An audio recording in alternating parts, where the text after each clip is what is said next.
Millions of people collect Pokemon cards, and unfortunately, millions of people look like this. No, not awkward like that guy, like this. If this is you, stop it. It's not a good look. Stop it. Get some help. And as an ancient philosopher once said, a messy Pokemon collection is a messy mind. And as Messi once said, the day you think there are no improvements to be made is a sad one for any player. Let's figure out how to take all this and turn it into this, a collection that you can be proud of. Good job, son. It's not gonna stop you from being awkward, but at least you'll be organized and your mom's not gonna be mad at you anymore. Let's begin by addressing the Dawn fan in the room, because unless you change this one thing, no matter how well you organize and store things, it'll always end up looking messy again. Rule number 1, when you get new cards, sort it before you ignore it. Sort it before you ignore it. Imagine coming home from the grocery store and just leaving everything on the counter. First of all, your mom's gonna yell at you. Second, it'll be harder to find what you need. Ma, where are the avocados? And third, you're gonna forget what you got, and that alchemy is gonna be melted. Oh no. Sort it before you ignore it. Of course, in order to sort, you need a place to store everything. And one thing we haven't talked about yet on the channel is your bulk. You know, all the commons and uncommons you ignore because you're too busy panning for gold.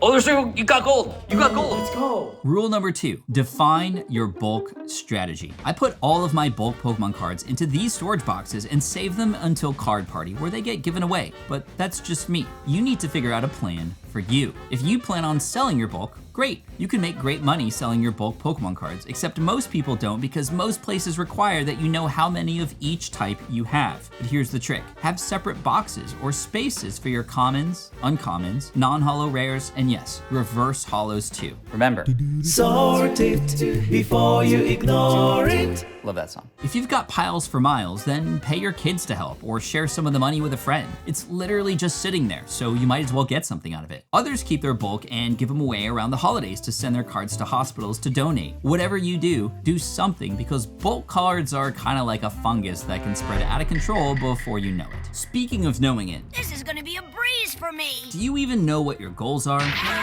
Or are you just haphazardly collecting anything that looks shiny? Don't get lost with shiny object syndrome. It's almost empty. Instead, remember this. Rule number 3, don't catch them all. Hold up, isn't Pokemon's tagline gotta catch them all? It is. So wouldn't it make sense to collect them all? No. It's absolutely overwhelming, and it's very common to get collector's fatigue trying to get a little bit of everything. It's like drinking water from a fire hose. Take a refill.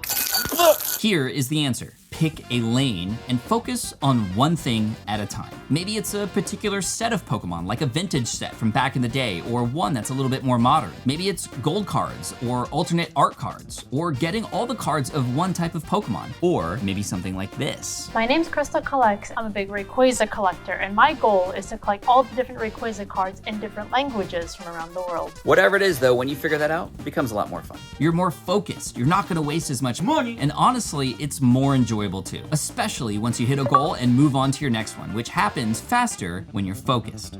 Now, I'm not a fortune teller, but I can almost guarantee that at some point in your collection journey, you're gonna wonder, should I sell this or should I keep it? For some items, your answer may be Never in a million years. But for other parts of your collection, this can be hard. And honestly, I struggle with this question too, which is why I asked a bunch of my friends to see what they think. In my collection, In my collection, I enjoy picking up sealed product, especially old school vintage product and unique things that you don't see every day. I hold on to items rather than sell them if it's something I've wanted for a really long time. I tend to hold on to things that have more sentimental value to me rather than monetary ones. I have this very special box that's called the Fanny Box. It's filled with a bunch of different cards, a lot of cheap cards, but also a lot of valuable cards as well. Or I've had to go on a big journey to get that particular item. There's a story behind it, basically. The value of this box doesn't really matter to me. I will never sell this box because the memories that I've made are irreplaceable. As for cards though, I do enjoy different artworks and different styles, and if I'm completing a binder, I'm gonna keep every card from that set. If I had to choose a hard rule on when I'm actually gonna sell something,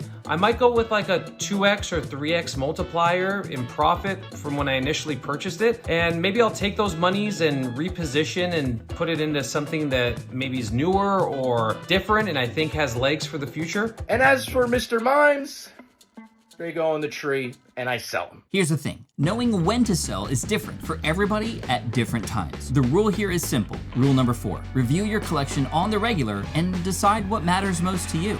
If you're trying to sell some of your cards, I know there's a lot of other factors involved, like market conditions, where to sell, and things like that. And honestly, there are a lot of other collectors in the space who could speak to those things way better than I can. I'll link to some of my favorites in the description below. But again, markets will change, as will you. So regularly review what you have. Use an app like Collector to keep track of your collection and its value over time, and make your decisions from there.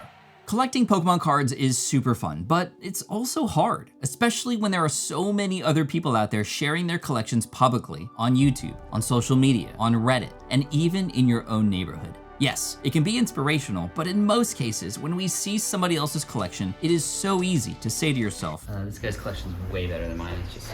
Well, what do you have? comparing your collection to someone else's does nothing positive. You either get super jealous or you come across as cocky.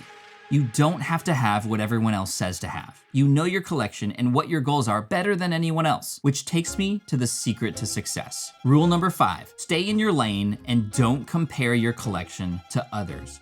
Compare it to your collection last week, last month, and last year. In other words, don't forget about the progress that you have made as a collector. It doesn't matter where you're at in the journey, as long as you keep putting one foot in front of the other along the way. Happy collecting, everyone, and tell me down in the comments, what are you most proud about in your collection? Let me see what you got.